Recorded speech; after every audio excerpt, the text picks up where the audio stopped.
All right, ladies and gentlemen, welcome back to the channel. Guys, if you are watching this video on the main channel, I want to let you guys know that I do have a Houston Rockets daily channel where I will be posting daily, several times daily, Houston Rockets content. And it won't just be me, it'll be also other Houston Rocket content creators. I mean, if you're watching this video and you're like, hey, I want to make a Rockets video, hit that channel up, links in bio, we'll get you on the page, man. So today we're going to talk about Danuel House. The reason I actually brought that up is because I'm probably going to post the same video on both sites just to see, I'm trying to test a couple things. So I just wanted to let you guys know, depending on what channel you're watching this in. But today we're going to talk about Danuel House Jr. very briefly. Now, he costs about $3.5 million per year.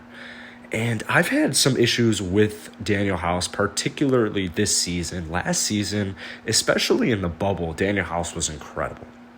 Last season, he started in 52 games, averaged about 30.5 minutes, scored about 10.5 points per game, about 4.5 rebounds per game, while shooting the three ball at about a 36% clip. Now, he is a career 36% shooter. He made huge progress after his first season, but I guess he only played 23 games, or after his second season, with Phoenix, where he only played 23 games. In his first season, he played for Washington, only played in one game, only got 1 minute. So in his second season in Phoenix at age 24 in 2017, 2018, he was shooting the three ball at 26%. So right after that, he comes to Houston, shoots 41% in 2018, 2019, when that was extremely useful, but he only played in 39 games, only got 25 minutes. This season is a little bit of a different story. Now, he played in 36 games, averaged about 26 minutes per game. I'm actually kind of shocked that Danuel House played in 36 games this season, because it actually kind of feels like he was injured for almost the entire time. Now, this season just has not been his season. 8.5 points per game, 3.5 rebounds per game, shooting the ball, career worst from 2-point, only shooting just 48% from the field, where in his career he's a career 54% shooter. So that actually alone kind of tells you a little bit. And then you got the three ball. I mean, he's shooting it at 34%, 34.5% this season, which it's not bad. But from Danuel House, you want a little bit more than 34.5%. I mean, he's only getting about 26 minutes per game. He's a huge liability on defense. I mean, he can put in effort, like in the bubble last season.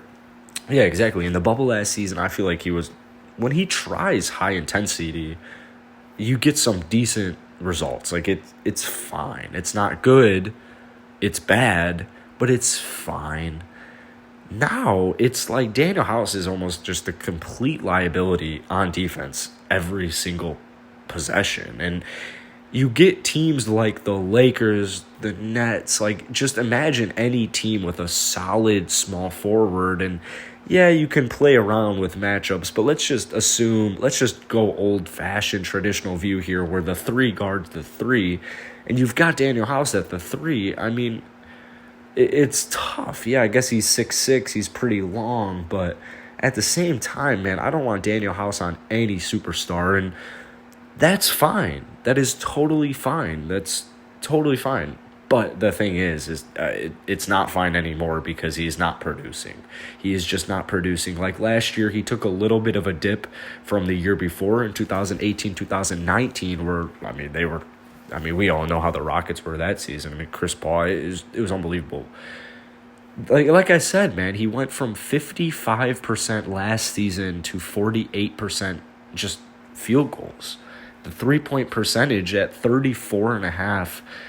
For me, it doesn't constitute an extension, and that's kind of the whole thing. Is he's got 1 year left at about $3.5 million, and while yes, he's extremely cheap, I mean, we got guys like David Nwaba and Sterling Brown this year for extremely cheap. They're around the same age, and there's no reason to sign Danuel House to a long-term contract that costs a lot of money, in my opinion. In fact, I kind of feel like Danuel's almost halting Jay-Sean and KJ's progression, and that's really the reason why I do think the Houston Rockets should trade Danuel House. I mean, it's just dead weight right now.